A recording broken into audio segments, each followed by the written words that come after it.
वीरेश कुमार सिंह जी लिख रहे हैं, जिसको परेशानी है वो ना खाएं, बंद कराने की क्या आवश्यकता है। अतीक अहमद कहते हैं कि वोट बैंक की राजनीति है बस रुपेश जी। कुमार गोविंद जी कहते हैं पर कोई भी व्यक्ति यदि सच्चा सनातनी है तो उसको मानव और दानव दोनों में फर्क करना पड़ेगा। पतीलों से चीजें तय हो रही हैं। पतीला क्या है? पतीले का क्या दोष है? कश्यप जी का वो कहते हैं हाँ जी हाँ, रुद्रपुर में पहला न्यूज चैनल है जो सनातनी का विरोध करता होता है। संजय श्रीवास्तव जी कह रहे हैं कि वाराणसी के दुर्गा कुंड मंदिर में भी बलि चढ़ाई जाती है। ये बातचीत हम किसी की भावनाओं को आहत करने के लिए नहीं कर रहे हैं, बल्कि अपने अपने मजहब के अनुसार, अपनी परंपराओं के अनुसार, अपने व्यक्तित्व के अनुसार जो भी चीजें आदमी अमल में लाता है उसको हमारा संविधान ये राइट देता है कि वो अपनी स्वतंत्रता के अनुसार सारी चीजें कर सकता है। ना ही हम किसी को मखौल उड़ाने के लिए इस बात को कर रहे हैं, ना ही किसी का मजाक बनाने के लिए और ना ही किसी को नीचा दिखाने के लिए कर रहे हैं। मैंने जब कल ये बात कही थी कि खाना और बेचना, व्यवहार चुनना, आना जाना, ये सब चीजें जो हैं संविधान के द्वारा प्रदत्त चीजें हैं और ये व्यक्ति की अपनी निजता का सवाल है, तो आज थोड़ा सा मैंने और आगे जाने की कोशिश की, क्योंकि आमतौर पर यह आरोप मुस्लिम समाज पर लगता है कि मुस्लिम समाज के जो धार्मिक स्थल हैं, मस्जिद है, मज़ार है, उसके ठीक बाहर मांस की दुकानें या मछली की दुकानें वो रहती हैं और खाने पीने की एक चहलकदमी बनी रहती है। वो उनकी देशकाल परिस्थितियां, सामाजिक ढांचा है उस तरीके का, और ऐसी चीजें हमको देखने को मिलती हैं। मंदिरों में आमतौर पर ऐसा नहीं होता है। लेकिन क्या हमारे जो सनातनी देवी देवता हैं, मंदिर हैं, क्या उनको भी मांस से, मछली से परहेज है? ये बड़ा सवाल है। इस पर मैं बातचीत करने के लिए आया हूं, और जब हम थोड़ा सा भी रिसर्च करेंगे, थोड़ी सी भी इसमें तह में जाएंगे, तो देखेंगे कि सनातनी देवी देवताओं को मांस मछली से कोई परहेज नहीं है, यहां तक कि मदिरा से भी कोई परहेज नहीं है। और तमाम जगह पूरे देश में या जहां जहां भी हिंदू समाज के लोग या सनातनी लोग रहते हैं, वहां के मंदिरों में, वहां के देवी देवताओं के जो भी अनुष्ठान होते हैं उसमें मांस का, मछली का, मदिरा का इस्तेमाल होता रहता है। ऐसे मैं कुछ स्थानीय और कुछ देश के अन्य राज्यों के उदाहरणों को लेकर आपके बीच में आया हूं। क्या कमेंट आया है शीतल जी? नंदलाल प्रसाद जी का कमेंट आया है, हमारे घर में देवी देवताओं को 1994 तक पिग, मुर्गा और बकरे की साल में बलि दी जाती है, और उत्तराखंड में बकरे की बलि मंदिरों में आज भी दी जाती है। नंदलाल जी ने बहुत अच्छी बात कही है कि जो हमारा पर्वतीय समाज है, पहाड़ की बात मैं कर रहा हूं, पहाड़ में जो प्रवासी लोग हैं, जो बाहर चले गए, उत्तराखंड से बाहर चले गए, साल में एक बार जरूर अपने पूरे कुनबे के साथ, परिवार के साथ आते हैं। शीतल तुम बता सकते, क्योंकि तुम भी पर्वतीय समाज से आती हो। हाँ। और वो आकर फिर जागर लगाते हैं और वहां अपने देवताओं को पूजते हैं, और वहां पर बलि दी जाती है, बकरे की और मुर्गे की। हाँ। बलि दी जाती है। होता है कि नहीं होता? क्या होता है? शांति के लिए घर में अगर व्यवस्था अर्थव्यस्त हो जाती है तो घर की शांति के लिए एक बहुत बड़ी पूजा कराई जाती है पहाड़ों में देवी देवताओं की, फिर बकरी की बलि चलती है। और वो देवी देवता कौन होते हैं? वो स्थानीय देवी देवता हैं, और हर पहाड़ के, हर क्षेत्र के या हर जो जाति समुदाय के लोग हैं, तो उनका अपना एक कुल देवी होती है, कुल देवता होता है, उसको पूछते हैं। और कई बार ये माना जाता है कि जो कुल देवी और कुल देवता हैं वो शंकर जी से, हनुमान जी से, राम जी से, कृष्ण जी से सबसे ज्यादा ऊपर माने जाते हैं। वीरेश कुमार सिंह जी लिख रहे हैं, जिसको परेशानी है वो ना खाएं, बंद कराने की क्या आवश्यकता है। बिल्कुल, जिनको परेशानी है वो नहीं खाते हैं, बिल्कुल नहीं खाते हैं। जिनको दिक्कत है तो वो सिर्फ मंगलवार को ही नहीं, वो कभी भी नहीं खाते हैं, किसी भी दिन नहीं खाते हैं। अतीक अहमद कहते हैं कि वोट बैंक की राजनीति है बस रुपेश जी। रुपेश जी समझे हैं, बाकी न्यूज पोर्टल आपकी तरह नहीं दिखा पाते। हाँ, निश्चित तौर पर वोट बैंक की राजनीति है, इसमें कोई दो राय नहीं है। और जो रुद्रपुर का माहौल बनाया जा रहा है, पतीलों से चीजें तय हो रही हैं। पतीला क्या है? पतीले का क्या दोष है? कोई गोल पतीला है तो वो हिंदुओं का हो गया, कोई अंडाकार पतीला है तो वो मुसलमानों का हो गया, क्रिश्चियंस का अलग पतीला आएगा, सिख का अलग आएगा, जैनिस का अलग आएगा, बौद्धिस्ट का अलग आएगा। अरे वो पतीला बन किससे रहा है उससे तो पूछ लो वो किसका है। पतीले से कोई पूछने को तैयार नहीं कि वो किसका है ना? पतीले का क्या दोष है? भैरव बाबा कहां पाए जाते हैं? वो बालाजी के नजदीक पाए जाते हैं। बालाजी मंदिर में आप देखेंगे तो एक तरफ भैरव बाबा होते हैं और दूसरी तरफ पेतराज जी होते हैं। और भैरव बाबा को शनि से भी जोड़कर देखा जाता है। और भैरव बाबा का जो सवारी है वो है कुत्ता। जी स्वान। भैरव बाबा की जो सवारी है वो कुत्ता है, और कुत्ता क्या है? कुत्ता मांसाहारी है। जी कुत्ता बिना मांस खाए रह ही नहीं सकता है। और इसलिए भैरव बाबा पर भी उज्जैन के मंदिर में वहां पर खुलेआम शराब चढ़ती है। और उसके उज्जैन के इस मंदिर, काल भैरव मंदिर के आसपास आप देखेंगे तो कई सारी मदिराओं की दुकानें वहां पर आवंटित हैं और खुलेआम चढ़ाया जाता है। बिहार का एक मंदिर है मां मुंडेश्वरी मंदिर, यहां पर बहुत अलग तरीके से बलि होती है। ये सब मैंने आज पढ़ा है, जाना है, खगोला है, निकाला है, रिसर्च किया है। वहां पर बकरे को बेहोश करके बलि दी जाती है।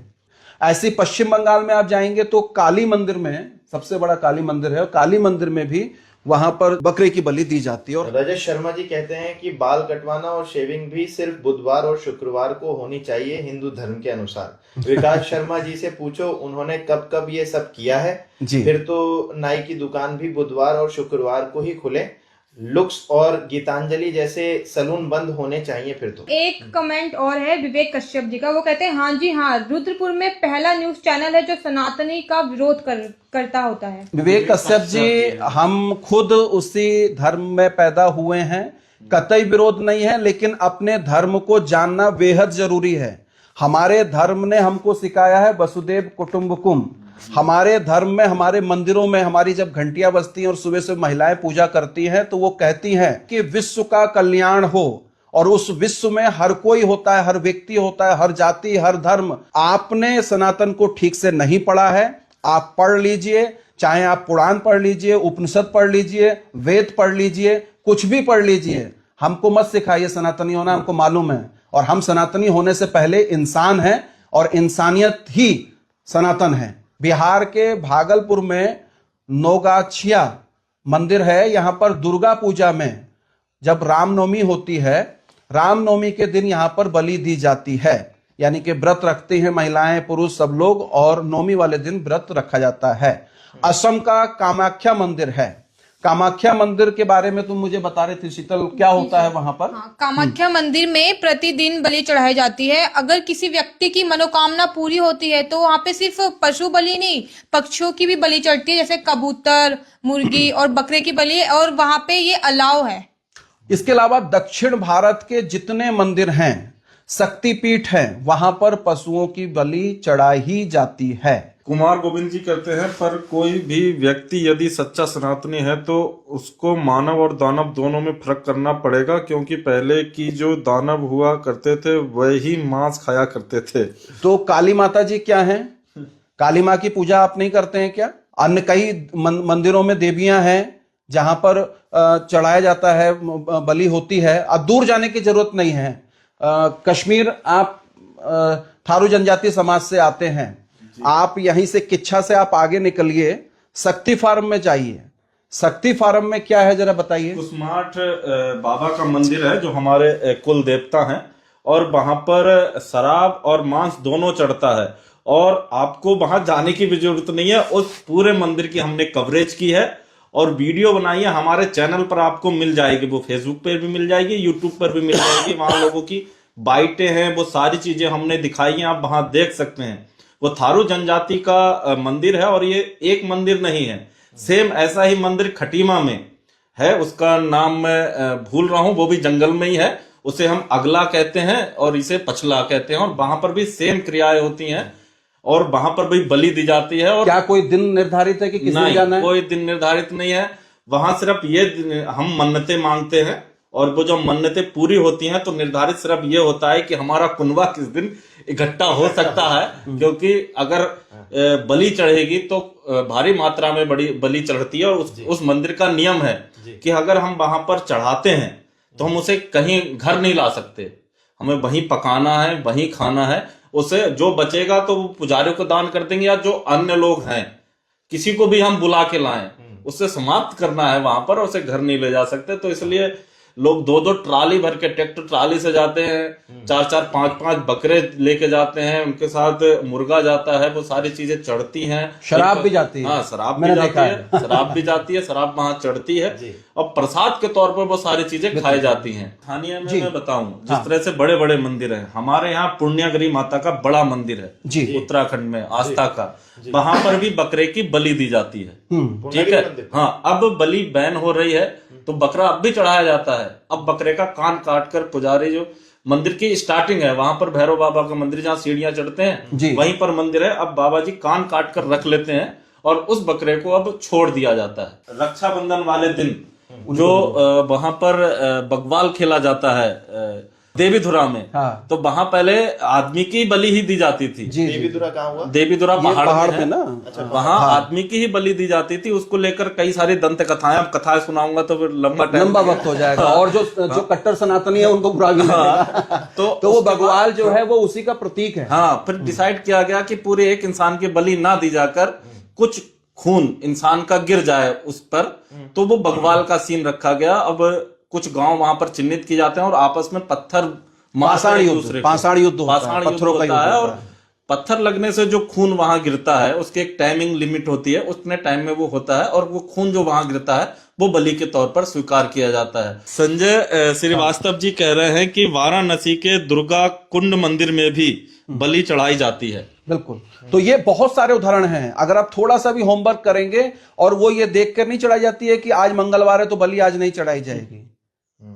तो मैं कह रहा हूं कि ये विषय ही नहीं है, ये विषय गलत दिशा में लोगों को हांका जा रहा है, इसकी जरूरत नहीं है। रजत शर्मा जी का एक सवाल आया, एक दो सवाल उन्होंने किए हैं कि जब पहले के युगों में अनाज तो होता भी था, तब के राजा महाराजा क्या खाते थे? रोज फल खाते थे क्या? वो भी मांस मछली मदिरे का सेवन किया करते थे, उनका कहना है।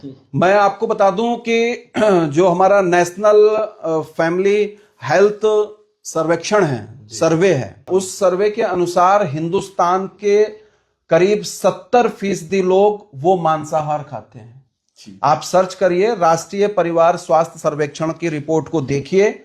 वो रिपोर्ट बताती है कि 57.3% पुरुष हिंदुस्तान के अंदर नॉनवेज खाते हैं और नियमित रूप से खाते हैं, और 45.1% महिलाएं नॉनवेज खाती हैं, और दोनों को आप टोटल कर देते हैं तो 70% से ज्यादा हिंदुस्तान के अंदर लोग नॉनवेज लेते हैं।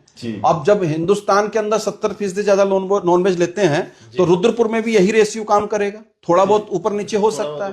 और नॉनवेज ज्यादातर कौन सा समाज लेता है? जो मेहनत करता है, जो मजदूरी करता है, जो खेतों में खटता है, जो आदिवासी है, वंचित समाज है, दलित समाज है, पिछड़ा समाज है, कमजोर है आर्थिक रूप से, उसके पास संसाधन नहीं होते हैं कि वो काजू, किस्ता, बादाम, छुआरे, मखाने, किशमिश, चिरौंजी खा पाए, दूध पी पाए। उसके लिए नॉनवेज एक सहारा होता है कि 100-200 रुपए का नॉनवेज लाओ और पूरा परिवार कम से कम खा लेता है, अपनी कैलोरी को, अपने प्रोटीन को, अपनी सारी चीजों को मैनेज करने के लिए। और सिर्फ दुकानें तो बंद होंगी, ये मीट की दुकानें बंद होंगी, लेकिन फ्रोजन फूड भी होते हैं। Yes. बड़े बड़े मार्ट में सारे खाने पीने के सामान को जमा के भी रखा जाता है, क्या वो भी बंद होंगे?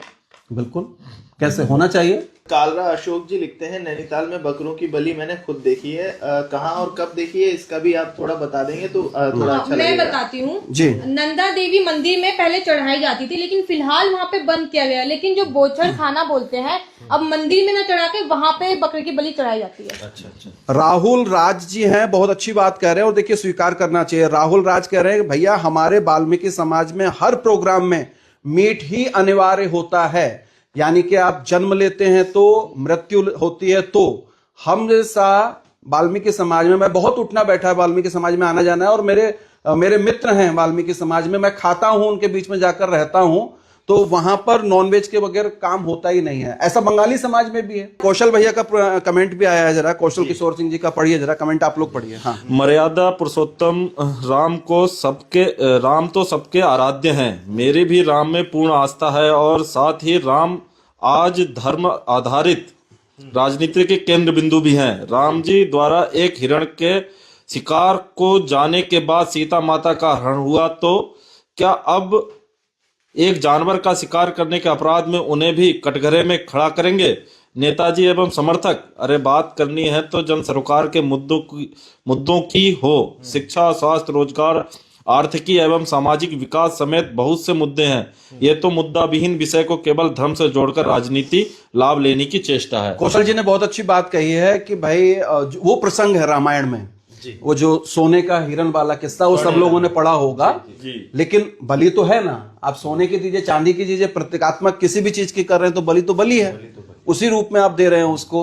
तो बड़ा मसला यही है, कौशल जी कह रहे हैं कि जन मुद्दों पर, जन विकास पर बात होनी चाहिए। रुद्रपुर कैसे शहर आगे बढ़े, कैसे इसकी कौमी एकता की जो मजबूती है वो और मजबूत हो, इन सब चीजों पर ख्याल होना चाहिए। पर उन सब चीजों पर हम लोग ख्याल नहीं कर पा रहे हैं। हाँ, मैं उन संगठनों की पैरवी जरूर करता हूं जो लोग ये कहते हैं कि साहब हमको जीवों पर दया करनी चाहिए और आप शाकाहार की ओर बढ़िए। वो उनका आंदोलन है, हम उसका सम्मान करते हैं। जिसको नहीं पसंद है, मेरे तमाम ऐसे मुस्लिम दोस्त हैं जो नॉनवेज बिल्कुल नहीं खाते हैं। नहीं, मैं बचपन से सरफराज नहीं खाते हैं, मैंने देखा है, बहुत कम इस्तेमाल करते हैं, और भी बहुत सारे लोग हैं। और ऐसे ही मैं इस बात को कह रहा हूं कि भाई जिनको नहीं खाना है वो नहीं खाएंगे, जी। है ना, और जिनको खाना है वो अपने हिसाब से खाएंगे। लेकिन एक जो चक्र है, चक्र यह है कि शेर भी गाय को मार के ही खाता है। जी बिल्कुल। अब शेर की प्रवृत्ति तो नहीं बदल सकते आप। जी शेर के सामने जो भी शिकार होगा, जी, वो गाय हो, भैंस हो, बकरा हो, सुअर हो, जो भी हो, वो उसको मार के ही खाएगा। प्रकृति ने उसे ऐसा बनाया। प्रकृति ने उसको ऐसा बनाया है। जी जी। बिल्कुल।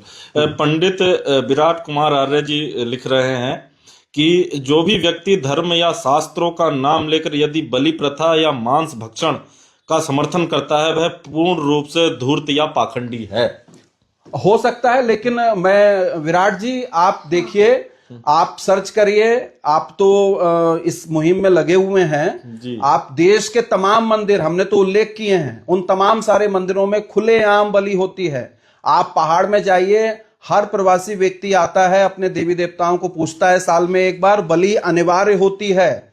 वाल्मीकि समाज में जाइए, बलि अनिवार्य होती है। बुक्सा थारू जनजाति समाज में जाइए, विराट जी आप कल आइए, मैं आपको लेके चलता हूं, कुस्माटी लेके चलूंगा, आप देखिएगा, वहां खुलेआम होती है और जश्न मनाया जाता है। वो जंगल को पूजने की उनका अनुष्ठान है, जंगल में वो खुशियां मनाते हैं। कमेंट्स ले लीजिए कुछ। अब नहीं, इन्होंने एक बात कही है, कह रहे और ऊपर से ये चैलेंज कर रहे हैं कि मेरे कमेंट का कोई उत्तर नहीं दे पाएगा। उन्होंने कहा कि महाराणा प्रताप ने घास की रोटियां खाकर अकबर के चूल्हे हिला दी, उन्होंने कौन सा मांस खाया? तो मैं इनसे कहना चाहता हूं, आपको कैसे पता कि महाराणा प्रताप जी मांस खाते थे? क्या तब वो मांस ही ना खाते हो? मैं महाराणा प्रताप जी की बात आप छोड़ दीजिए, आज का उदाहरण है ना, 70% हिंदुस्तान के लोग, जी, इसमें बहुतायत में हिंदू ही है ना जो नॉनवेज खाते हैं। आप कल रुद्रपुर की मंडी में जाइए, किसी भी मंडी में चले जाइए, खेड़े में चले जाइए, मेन मंडी में चले जाइए, बेचने वाले 80% भी हिंदू हैं जी, खाने वाले 80% भी हिंदू हैं। तो क्या शिवाजी ही हिंदू थे, बाकी हिंदू नहीं है, बाकी सनातनी नहीं है? ठीक है, उनके हिस्से में घास की रोटी आई होंगी, उनकी विपरीत परिस्थितियां ऐसी रही होंगी, उनका सम्मान है, उनका आदर है। लेकिन यह नहीं है कि तब और अब के समय में जमीन आसमान का फर्क है। आप खाइए ना घास की रोटी। अच्छा, मैं एक उदाहरण और देना चाहूंगा आप लोगों को, उसका कमेंट्स पे ध्यान रखिएगा, हम 2-4 कमेंट्स और लेंगे। कि जितने कल कारखाने खुलते हैं आज भी, जितना लोहे का काम होता है, बड़ी बड़ी इंडस्ट्री खुलती हैं, वहां पर भी बलि देने का चलन है जी। और एक समय वो भी था जब नरबलि तक दी जाती थी, इसको झुटलाया नहीं जा सकता। नरबलि देने के बहुत सारे उदाहरण निकल के आए हैं। आपको निठारी कांड याद होगा, निठारी कांड में जो दर्जनों बच्चों के कंकाल निकले, वो कहां गए? और ऐसे बहुत सारे कांड और भी पहले हो चुके हैं। ललित बिष्ट जी कहना है कि अंकिता भंडारी भी हिंदू है, सीबीआई जांच होनी चाहिए। जयनगर में 4 दिन पहले एक बंगाली युवक की सांड से टकराकर मौत हो गई थी। दिनेशपुर के सभी हिंदू बंगाली समुदाय के युवक वहीं थे। आज ही उसका पोस्टमार्टम हुआ। 4 दिन तक गौतम में उसका इलाज हुआ, लाखों रुपए इलाज में लग गए, जिम्मेदार कौन? विराट भाई, आपका एक कमेंट और आया है, लेना चाहूंगा। सरकार सबकी है, बिल्कुल सही बात है, आपकी बात से सहमत हूं। मैं किसी पार्टी से नहीं हूं, सही को सही कहता हूं, गलत को गलत कहता हूं। बहुत अच्छी बात है, अगर आप ऐसा करते हैं तो मैं आपकी तारीफ करना चाहूंगा। फिर चाहे वह कोई भी हो, मैं बलि का विरोध करता हूं तथा कुर्बानी का विरोध करता हूं। अच्छी बात है, ये आपका अपना मत है और ये आजादी विराट जी आपको हमारा संविधान ही देता है निश्चित तौर पर। इसीलिए हम कहते हैं कि संविधान के हिसाब से चीजें होनी चाहिए। और गैर कानूनी अगर कहीं पर भी हो रहा है, गैर कानूनी अगर कहीं पे भी हो रहा है, चाहे बलि हो रही है, चाहे कुर्बानी हो रही है, या बिक भी रहा है, मैंने कल भी कहा खुले में नहीं बिकना चाहिए, साफ सफाई से बिकना चाहिए, बेचने वाले कौन लोग हैं ये देखना चाहिए, वो सब चीजें निगम को करनी चाहिए, लेकिन ये तय कर दें कि साहब किस दिन बटेगा और किस दिन नहीं बिकेगा, ये गलत चीज है। रजत शर्मा जी ने लिखा है कि रुपेश जी, अब आपने मेरा कमेंट पढ़ लिया है तो सुअर वाली बात बोल दीजिए। सुअर को कहां जोड़ा जाता है, जबकि सुअर के रूप में भगवान विष्णु जी ने अवतार लिया था, जिसे हम बराह अवतार के रूप में पूजते हैं, जिन्होंने हिरण्यकश्यप के भाई हिरण्यकश्यप के भाई माता धरती को आजाद करवाया। तो जो भी है, मतलब वो लिख रहे हैं कि विष्णु जी के अवतार के रूप में, विष्णु जी ने जो अवतार लिया था वो सुअर के रूप में हुआ था। तो ये किंवदंतियां हैं। आप बताइए, अब बहुत सारे लोग सुअर का नाम लेना पसंद नहीं करते हैं जी। और कुछ लोग हैं जो सुअर से श्रेष्ठ मीट नहीं मानते हैं, जी सुअर को ही खाना पसंद करते हैं, है ना। तो ये अपनी अपनी आजादी है ना। अब हम किसी से कैसे कहेंगे कि भाई तुम सुअर मत खाओ, जी ठीक है, और कब खाओ या कब मत खाओ, मिर्च कितनी डालो, नमक कितनी डालो, तेल डालो मत डालो, लाल मिर्च डालो, हरी मिर्च डालो, प्याज लहसुन डालो मत डालो, है ना। तो ये अपनी अपनी चीजें हैं जी। सिमरप्रीत सिंह जी लिखते हैं, मुझे ये समझ नहीं आता कि विकास शर्मा जी किसी संवैधानिक पद पर हैं या किसी मंदिर के पुजारी एक तरफा निर्णय लेते हैं। मौजूदा हालात में भाजपा सरकार अल्पसंख्यक को दबा रही है। सिमरप्रीत सिंह जी ने बहुत अच्छी बात लिखी है कि आप जनप्रतिनिधि हैं, आपने संविधान की प्रतिज्ञा लेकर मेयर पद पर आप काबिज हुए हैं, और लगता ऐसा ही है कि आप सिर्फ एक मंदिर के पुजारी के तौर पर काम कर रहे हैं या एक धर्म से जिससे आप आते हैं उसी को रिप्रेजेंट करने का आप काम करते हैं। आप सबके मेयर हैं भाई जी, आपको सबने चुना है, जिसने वोट दिया है वो भी, जिसने नहीं दिया है वो भी, और आप संवैधानिक पद पे हैं, आप किसी धार्मिक पद पर नहीं हैं। और संवैधानिक पद पर संविधान का ही पालन आपको करना होगा। सिमरनजीत की बात को मैं सल्यूट करता हूं बहुत अच्छे से। विभास जी का कहना है कि हमारे पूर्वज आदि काल में कच्चा मीट खाते थे और उसे खाकर ही जिंदा रहे। बिल्कुल, आदि मानव में आप जाइए, जब लोगों को ज्ञान ही नहीं था तो वो खाते थे ना लोग, और नरभक्षी भी थे जी। और आज भी सनातनी एक साधु संत ऐसे हैं, ओगड़ बाबा जिनको कहते हैं, सुना है आपने ओगड़ बाबाओं के बारे में? ओगड़ बाबा अभी भी ऐसे हैं जो शमशान में रहते हैं और उनकी जिंदगी वो बिल्कुल मुख्य धारा में नहीं होती है। ओगड़ बाबा लोग अभी भी, मतलब हमने देखा भी है और उनके बारे में बहुत कुछ पढ़ा भी है कि वो खून पीना पसंद करते हैं और उनको नर कंकाल खाने से भी कोई परहेज नहीं होता है। और जो बड़ी आबादी है रुद्रपुर की भी, वो बड़ी आबादी हनुमान जी से ज्यादा शिव जी को मानने में यकीन करती है। तो कुछ दिनों बाद ये डिमांड भी उठेगी कि भाई सोमवार को भी आप बंद कर दीजिए, क्योंकि शिव के उपासक ज्यादा है ना। विश्वास जी लिखते हैं, धर्म और आस्था निजी है, संविधान के तहत इस देश में धर्म और आस्था की स्वतंत्रता है, तो लोगों की आस्था और धर्म में किसी को दखल देने की स्वतंत्रता है क्या? किसी के भोजन को धर्म और आस्था से जोड़कर सरकार या जनप्रतिनिधि को फतवा देना क्या लोकतंत्र है? बिल्कुल लोकतंत्र नहीं है, और फतवे की सरकार नहीं चल सकती, संविधान के तहत तो नहीं चल सकती। और विकास जी मेयर साहब से हमारा फिर ये निवेदन होगा, मेरा निवेदन नहीं है, इतने सारे कमेंट्स आपने पढ़ लिए हैं, कल भी आज भी सैकड़ों कमेंट्स आए हैं जो ये कह रहे हैं कि ये व्यवहारिक नहीं है, ये सैद्धांतिक फैसला भी नहीं है, लिहाजा इसको अमल में नहीं लाया जाना चाहिए। कुछ लोग हैं कि अगर ये फैसला लागू होता है निगम की ओर से तो इसके खिलाफ PIL दर्ज करने की बात भी हो रही है। लोग हाईकोर्ट का दरवाजा भी खटखटा सकते हैं और निश्चित तौर पर हाईकोर्ट का दरवाजा खटखटाया जाएगा तो ये फरमान वो धराशायी होता हुआ नजर आएगा। बहरहाल हम सब आजाद हैं, आजाद होने की अनुभूति हमारा संविधान हमको देता है, कोई भी धर्म ग्रंथ हमको आजाद होने की स्वतंत्रता नहीं देता है, हमारा संविधान ही हमको आजादी से पूरी बात करने का मौका देता है। तो आजादी सबको मुबारक हो, अपनी अपनी आजादी, अपने अपने हिस्से की आजादी बरकरार रहे। इसके लिए जरूरी है कि दूसरी की आजादी का हम सम्मान करें और संविधान के कायदे कानून में रहकर, दायरे में रहकर हम काम करें। फिर आएंगे, फिर आपसे मुलाकात होगी। बने रहिए अनसुनी आवाज के साथ। अनसुनी आवाज के फेसबुक पे जाइए, हमको फॉलो कीजिए, रिपोर्ट को शेयर करिए, कमेंट करिए। यूट्यूब पर जाना मत भूलिए, यूट्यूब पर जाकर भी अनसुनी आवाज को सब्सक्राइब कीजिए और इंस्टाग्राम पर जाकर भी फॉलो कीजिए।